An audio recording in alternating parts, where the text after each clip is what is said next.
خوش اومدید به چنل نوالیسم مدرن که درش مبانی عرفان سرخپوستی کاستاندا رو به زبان ریاضی و مدرن آنالیز می‌کنیم.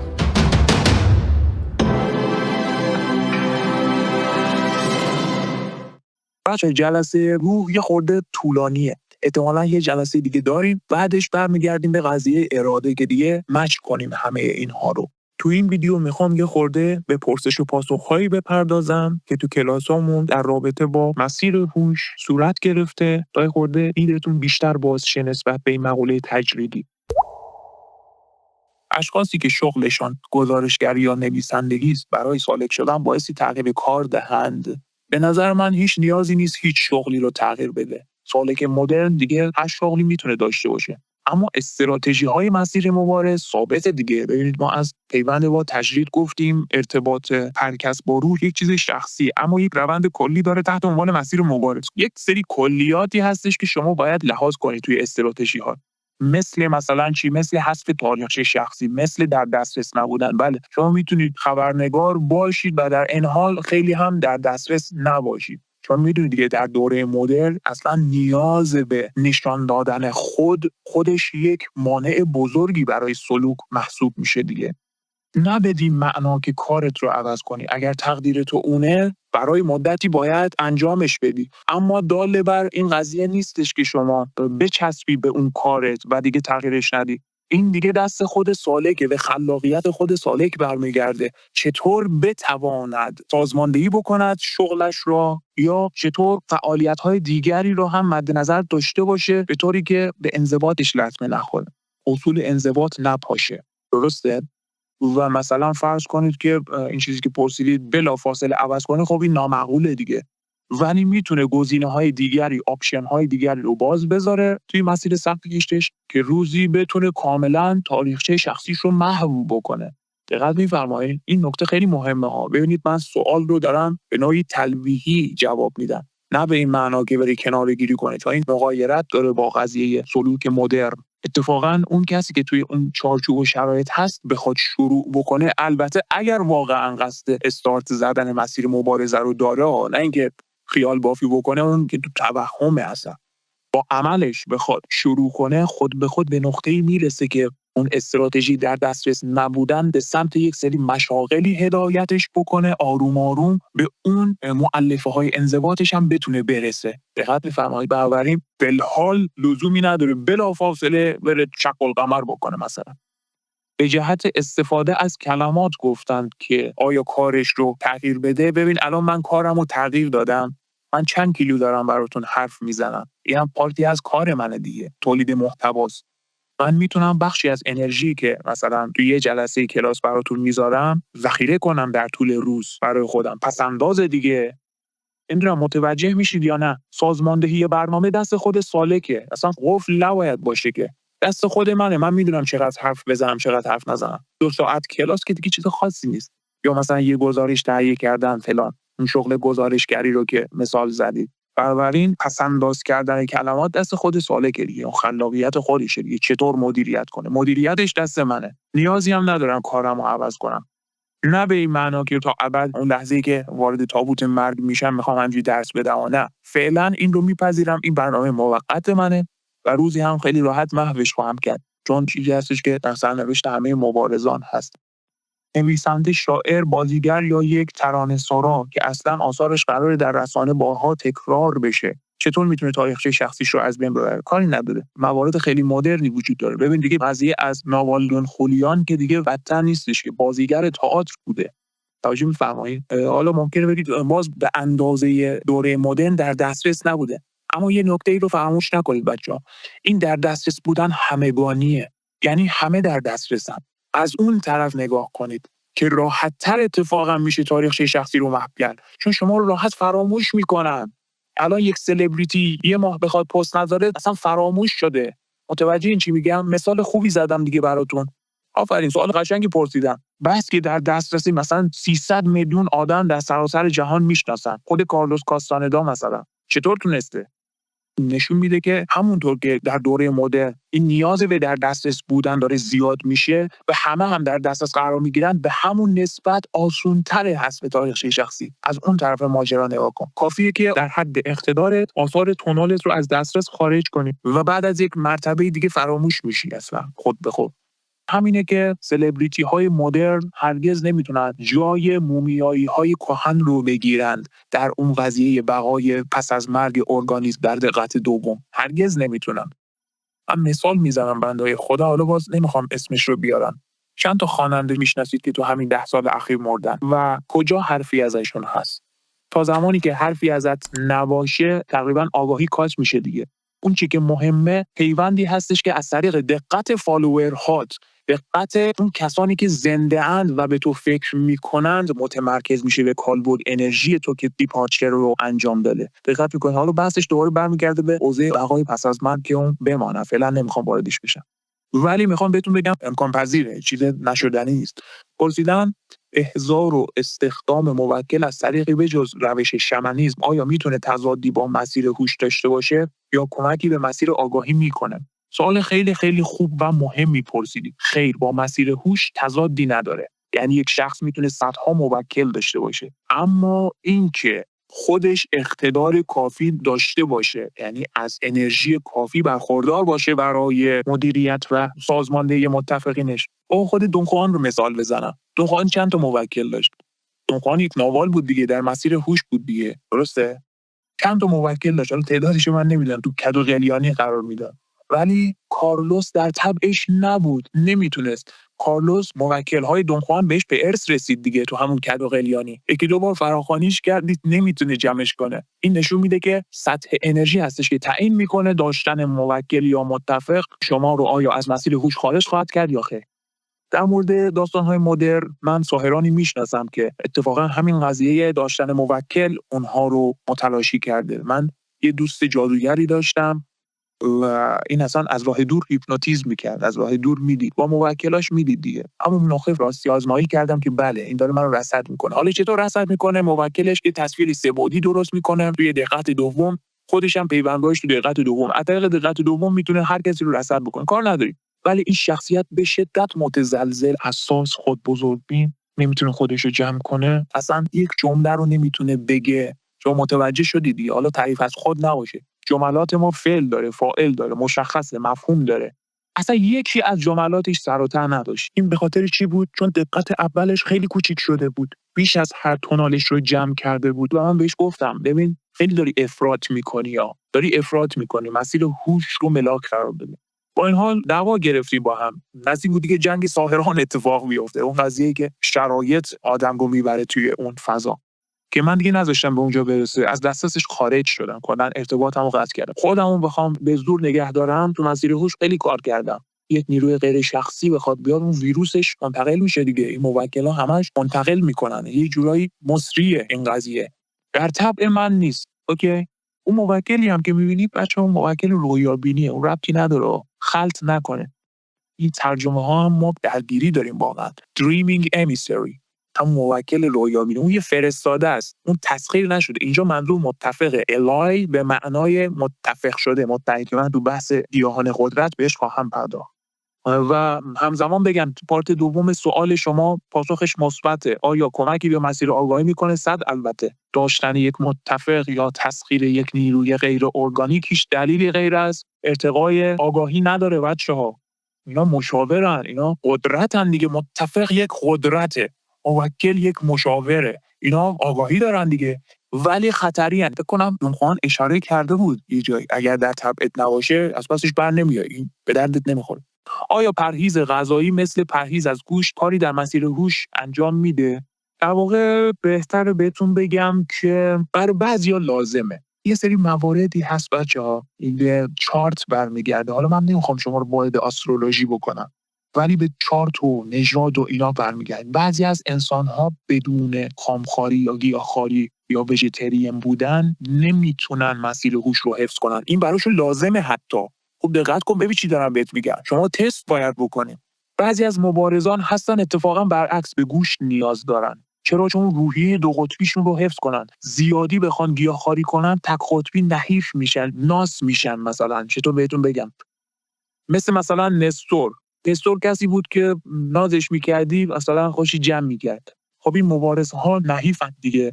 این بخواد یه مدت خامخواری کنه میشه درخت. دقیقاً از نظر آگاهی میشه درخت. یه درخت توانایی جنگاوری در قالب کالبد یک انسان رو نداره. چرا؟ چون گیاهان انرژی حیاتشون رو مستقیما از دل زمین دریافت میکنن، اما انسان‌ها پیله‌های انرژی معلق در حوزه الکترومغناطیسی سیاره زمین هستند. به فضای دو قطبی نیاز دارن. اینجاست که شما میگید اصلا به ضررش اتفاقا. از مثل خود دونخوان گوشت میخورد دیگه. حالا شمن‌ها که داستان عجیب غریبی دارن. یک سری گوشت‌های خشک شده ای رو که درش اقتدار ذخیره شده توی یک وعده‌هایی مصرف می‌کردن. حالا بعد در جلسه احتمالاً به بدهای منفی اون اینرسی رو میخوام بهتون بگم، براتون بازش کنم. باخوستا که میخورن اصلا.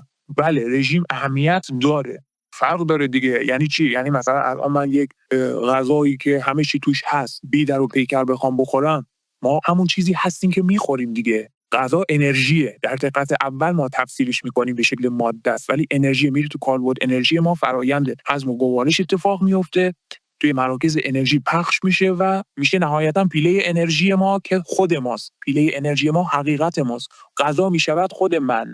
پس قطعا تاثیر داره. این که چطور براتون بهتره باید آزمون و خطا کنید. حتی قضیه روزه هم همینطوره. بعضیا که روزه میگیرن، چله‌های خاصی میگیرن، توی چله‌ها میتونید ترای کنید ببینید که چه تأثیری رو شما میذاره. حتی توی مقوله خامخواری، حتی بین خامخواری و گیاهخواری هم فاصله هست دیگه. همون گیاه رو خام بخوری و امثالهم. بله اینها در تنظیم ارتعاشات به طور مستقیم دخالت میکنن. سوال خوبی بود. در دقت دوم چقدر امکان انرژی دزدی وجود داره؟ تقریبا 100% امکان انرژی دزدی وجود داره، به خاطر اینکه دقت دوم محل حضور بیدر و پیکر نیروهای غیر شخصی غیر ارگانیک وحشی هستش. بهترین راه برای محفوظ نگه داشتن انرژی در مواقع رویابینی یا سفرهای دقت دوم چیه؟ کمین و شکار بچه‌ها. به موقعش بهش خواهم پرداخت. فعلا بذارید متمرکز به فقوله روح باشیم. قضیه اصول کمین و شکار رو باید یکی دو جلسه براتون بذارم. یه جلسه حداقل که متوجه بشید که اصلا قضیهش از چه قراره. کسی که کمین و شکار بلد نباشه نهایتا تا دروازه دوم سوم بتونه به زور بره. بعد از اون دیگه خطره، اصلا خطره. حالا ماهی هم که دیگه موهامون داره سفید میشه، باز همین چند شب پیش گفتم ما ترسیدیم، پریدیم از خواب. تضمینی نیست دیگه. ببینید بچه‌ها، برای یک مبارز رویابین کیهان محل نبرده، میدان جنگ هستن. چرا دون ملچور میگه جایی برای عشق ورزیدن نیست؟ حالا کار ندارم ما بحث اعتقادی و اینا رو بخوام مطرح کنم. تداخل ایجاد میشه با مکاتب هندویسم، صوفیسم و اینا. نمیخوام وارد اون بحثا بشم. میخوام نگاهشون رو براتون یه خورده تحلیل کنم. به خاطر اینکه دائما تو این میدان نبرد دارن زندگی میکنن. ببین هیچ کار شاقی نیست. شما هم قرار بگیرید تو اون اوضاع آگاهی، میبینید که واقعا یه همچین چیزیه انگار. وقتی چند تا حمله غیر ارگانیک وحشی رو بخوای متحمل بشی، متوجه این قضیه میشی دیگه، به عینه تجربه میکنه. بحث آسترولوژیک هم یکم بگیم. ببین من علاقه ندارم، البته تخصص منم نیست. ولی خب حالا ببینم چی میشه. یک روز بیام یه جلسه رو براتون اطلاعاتش رو جمع‌بندی کنم، یه کلیاتی در موردش بگم. آسترولوژی فلسفه‌اش به چی برمیگرده؟ به همون قرارداد عصر آتلانتیسیان ها دیگه، که ناچار شدن برای نجات نژاد بشری ماتریکس رو سازماندهی کنن. کلاً به خدایان عالم سپردن. هر انسانی که به دنیا میاد توی یک قطب این ماتریکس برج 12 گانه است، منطقه البروج. در واقع هر کدوم از ماها تحت تاثیر یکی از این خدایانیم. یک کلیاتی داره، یک قوانین کلی داره که تحت تاثیر قرار میده، اما برای سالک چون ارادش رو پرورش میده میتونه از خیلی از چیزا زیرابی بره. دقت میکنید؟ ولی اون سرنوشت کلیه همونه ها. بس برمیگرده به قضیه اینکه ما سرنوشتمون رو نمیتونیم تغییر بدیم، فقط میتونیم پیچیده‌ترش کنیم، جذاب‌ترش کنیم، مسیرها رو پایین بالا کنیم، پس و پیش کنیم. این به اون برمیگرده. و داستانش به همون عصر آتلانتیسیان ها برمیگرده که ناگزیر بودیم و از این طریق انرژی ها رو کانال بندی کردن. انرژی موجودات ارگانیک به خصوص انسان ها به این شکل توسط خدایان عالم کانالیزه شده که این هم خودش نوعی سازماندهی دیگه. خدمتتون عرض کردیم هدف سازماندهی آگاهی بود، قواعد کلی رو رقم بزنن. آیا در خواب عادی که مردم همه آن را بلدن و انجام میدن آیا دقت دوم حساب میشه؟ بله. محیط رویاهای عادی و غیر عادی همشون دقت دومه. بذارید اینو من یک بار برای همیشه واسهتون روشن کنم. بچه‌ها، دقت اصلا یعنی چی؟ یعنی چیزی که باعث ادراک شما میشه. الان شما با چه دقتی دارید حرفای منو گوش میدید و محیط اطرافتون رو مشاهده میکنید. این دقت اسمش از دقت اول، محصول موضع عادی نقطه تجمع. دقت دوم چیه؟ حالتی از ادراکه که کالبد رویای شما کیهان رو درک میکنه.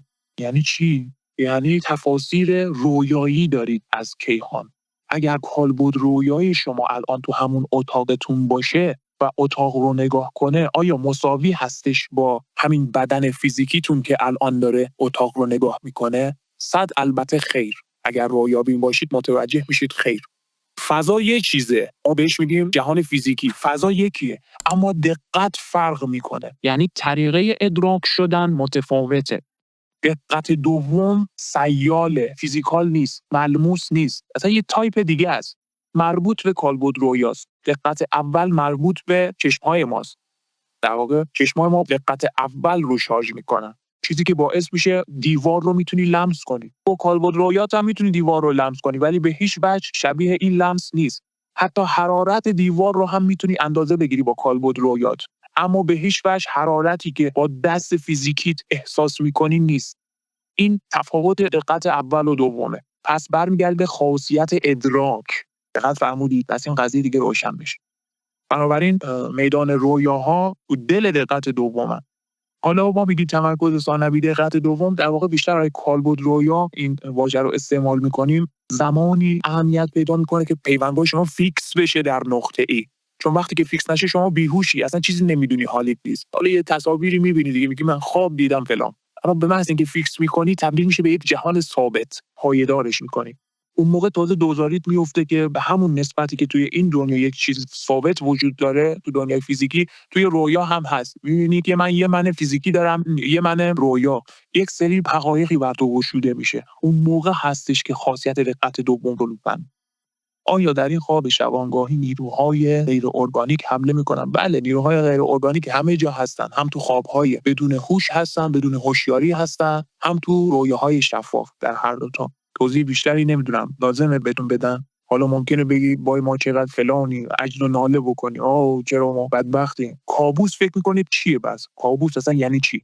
کابوس یعنی اینکه شما انرژی مازادی دارید، از نظر روانی یک سری دیسوردرهایی در کالبد انرژی شما اتفاق افتاده، از همون ضعف‌های شما نیروهای غیر شخصی میان سوء استفاده میکنن و خواب و رویای عادی شما رو تبدیل کابوس میکنن. این میشه کابوس شبانه، چیزی که فلوریندا دانر فکر میکنم بود دیگه، گرفتارش بود. آره، و زولیکا اون رو نجات میده، یا رویابین دی، حالا یادم نیست دقیقاً.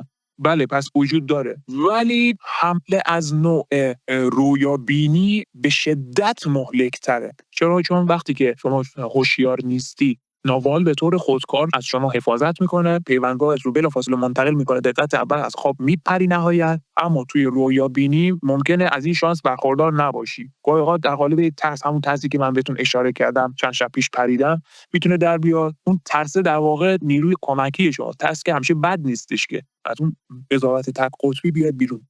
اما رویابینی که دیگه خیلی خبره میشه، دیگه خودش دیگه باید اراده کنه.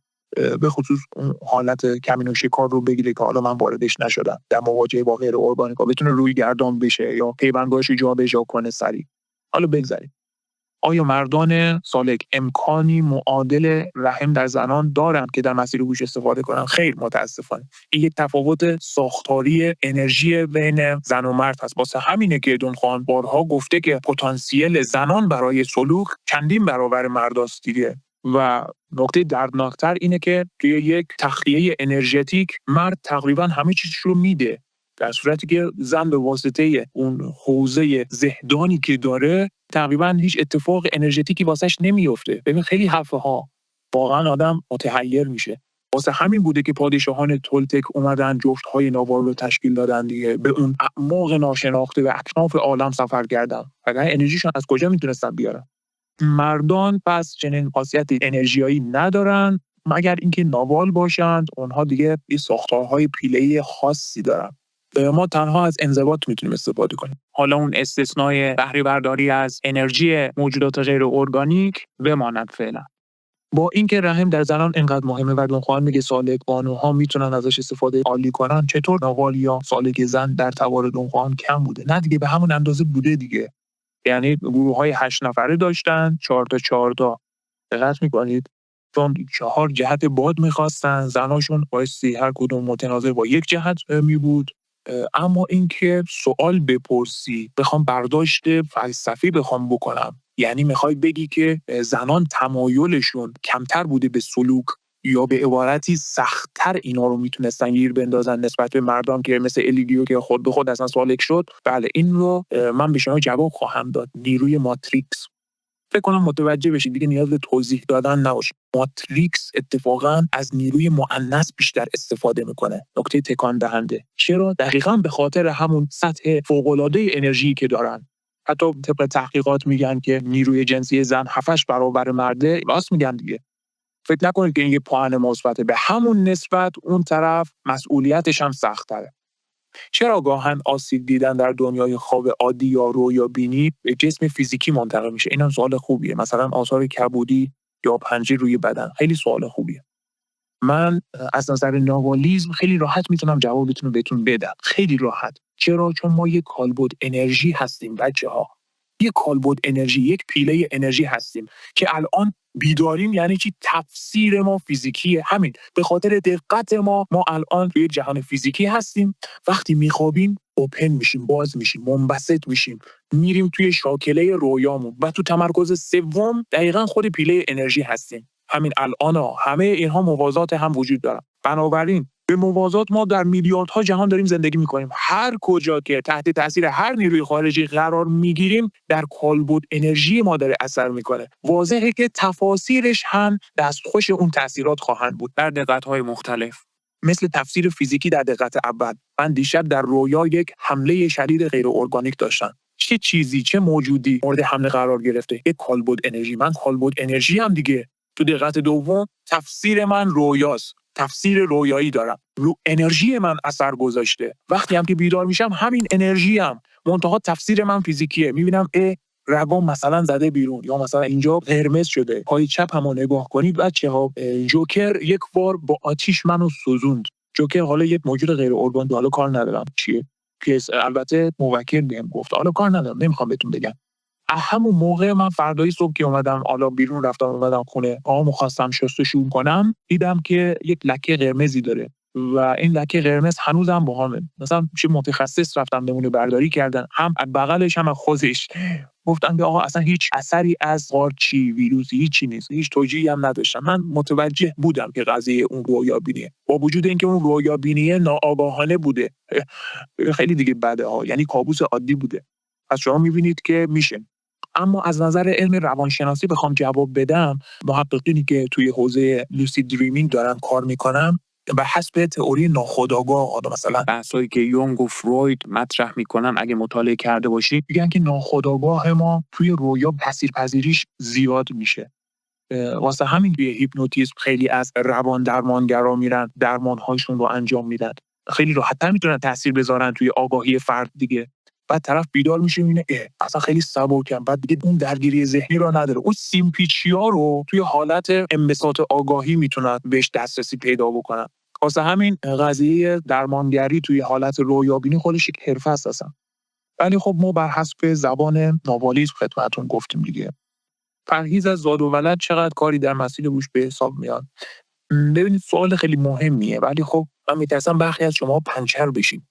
ببینید تو ناوالیزم زاد و ولد خط قرمزه، خب اما به هیچ وجه به معنی پایان جهان نیست. خود دونخوان فرزند داشت دیگه و با این حال تونست سفر نهاییشو خیلی ریلکس انجام بده. فرزند آوری مانع بسیار بسیار سخت و دشواری رو در مسیر رسیدن به آزادی ایجاد میکنه. حالا بذارید بحثشو در جایی بیشتر باز خواهم کرد. همزمان در میلیاردها جهان زندگی میکنیم. بله دیگه، ما توی جلسه پیوندگاه مگه نخوندید شما؟ ما گفتیم نه تنها همزمان بلکه توامان، یعنی جاهایی هستن که حتی زمان هم نداریم. یعنی توامان در میلیاردها جهان لازمان وجود داریم، منتها ما تمرکزمون جایی هستش که پیوندگاهمون فیکس شده متناظر با اون جهان. قشنگ مبسوط توضیح دادیم توی بحث جلسه پیوندگاه. ممکنه حملات رویابینی باعث آسیب جدی به جسم یا حتی مرگمون هم بشه. ببینید در مورد مرگ در رویابینی من تجربهش رو جای مشاهده نکردم که رویابینی موجب مرگی بشه. اما از اون طرف جواب میدن میشه از طریق رویابینی سفر نهایی رو انجام داد. یعنی سادکی که به کوهیژن و یونیفورمیتی رسیده باشه، بله میتونه از طریق رویابینی و دقت دوم اقدام به سفر نهایی کنه. در دقت دوم چطور میشه چیزی رو کلا شد سوال، فقط سوال میگیم. در دقت دوم میشه چیزی رو در دقت اول خلق کرد از طریق دقت دوم. آیا با این خلق کردن انرژی از فرد کاسته میشه؟ خب بله، هر قصدی یک انرژی نیاز داره. این سوال حالا در چارچوب جلسه ما بوده. هر قصدی که شما میخواید بکنید انرژی بره، اما انرژی تجدید میشه دیگه. انرژی که تموم نمیشه که. در واقع ما کلا داریم انرژی مصرف میکنیم. منتها مردم در امورات روزمره ولی سالک میاد بخشی از انرژیش رو به موارد ابرآگاهی اختصاص میده. استفاده از کلمات برای جلب قصد یکی از این صرف انرژی هاست. رویابینی خودش انرژی میبره، همونطور که مدیتیشن انرژی میبره، همونطور که ساختن این جهان روزمره انرژی میبره. همین چیز انرژی بره، در واقع کاسته میشه ولی دوباره تجدید میشه. بله.